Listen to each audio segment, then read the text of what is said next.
Sin lugar a dudas, podríamos decir que Eva Perón, más conocida como Evita, fue una mujer que marcó el siglo XX en la Argentina y también podríamos decir en el mundo, ¿no? Una mujer reconocida en su momento internacionalmente.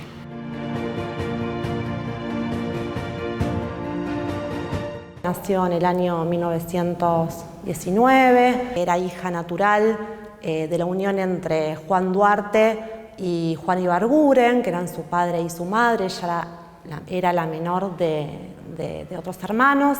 Cuando fallece el padre de Eva, la familia se traslada y allí va a realizar sus estudios primarios. Ahí se inicia, podríamos decir, su vocación, su interés todo por lo artístico. Y en el año 1944, podríamos decir, cuando Evita ya tiene un cierto recorrido en este sentido, conoce a Juan Domingo Perón en lo que era entonces la Secretaría de Trabajo y Previsión Social. Y recordemos que había sido ese encuentro en el contexto de juntar fondos para colaborar, para ayudar a las personas que habían sido víctimas del terremoto de San Juan.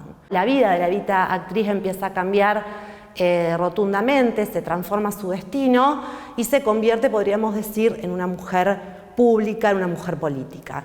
Por un lado, pensar justamente la Evita, podríamos decir, más volcada a la tarea social, que la va a llevar adelante a través de lo que se conoce como la Fundación Eva Perón, que se funda en el año 1948, y por el otro lado la Evita más política. La obra que lleva adelante desde la Fundación Eva Perón fue monumental para ese momento en la Argentina, ¿no? Pensemos que era una Argentina marcada por enormes desigualdades sociales y económicas, y la Fundación se proponía garantizar un conjunto de derechos sociales precisamente para aquellos sectores más humildes, ¿no? de la sociedad argentina. Me parece que es interesante también ver cómo la Fundación tenía como principal destinataria también a las mujeres, ¿no? En este sentido se crean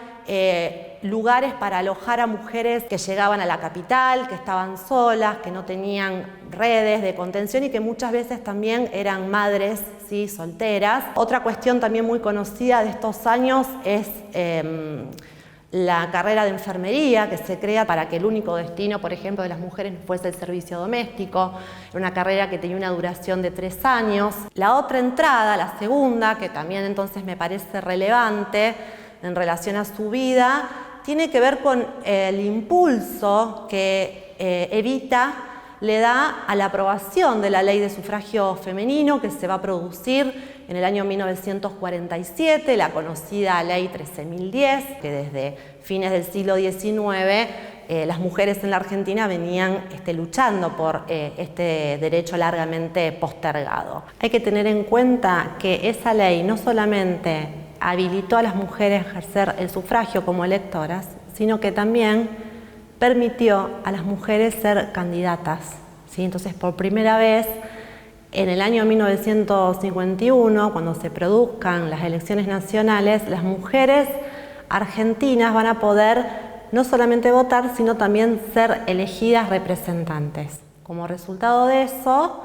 van a asumir en nuestro país 23 diputadas, 6 senadoras y 3 mujeres que eran representantes de los entonces denominados territorios nacionales. El legado de Evita fundamentalmente me parece que tiene que ver con la ampliación de derechos y con la convicción, ¿no? Con la convicción de la necesidad de luchar por los derechos para que efectivamente sean, podríamos decir, respetados, ¿no? Y luego también ejercidos. Creo que es una mujer que además en su figura podríamos decir que se expresan todas las contradicciones y las características también de una época, ¿no? Esto de que Evita es una mujer que migra, ¿no? La década del 30 está atravesada por las transformaciones sociales muy importantes, y las migraciones internas, ¿no?, de la provincia hacia la capital fueron una característica, o sea que Evita está inserta en ese proceso.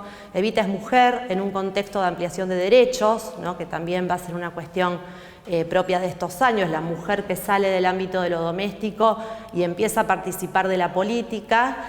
Y Evita es humilde, digamos, viene de una familia humilde y forma parte, podríamos decir también, en su experiencia, de ese proceso de ascenso social que vivieron muchos sectores en la Argentina de esos años.